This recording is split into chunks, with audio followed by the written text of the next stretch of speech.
नमस्कार, मी स्वप्नील शिला अशोक रोकडे, विधानसभा अध्यक्ष कल्याण पश्चिम, राष्ट्रवादी काँग्रेस पक्ष, शरदचंद्र पवार गट। आज हिंदू नववर्षांचा पहिला दिवस 3.5 मुहूर्तांपैकी मानला जाणारा सण म्हणजे गुढीपाडवा।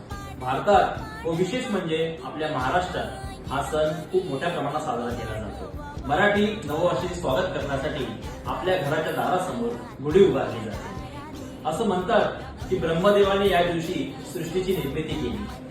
तसेच भगवान श्रीराम हे 14 वर्षाच्या वनवासानंतर अयोध्येत परतले होते। त्यावेळी त्यांच्या स्वागतासाठी विजय पताका म्हणून गुढी उभारली होती। गुढी ही विजयाचे आणि समृद्धीचे प्रतीक मानले जाते। हा सण आपल्या आयुष्याची सुरुवात नव्या जोमाने, आनंदाने आणि उत्साहाने साजरा करण्याचा संदेश देतो।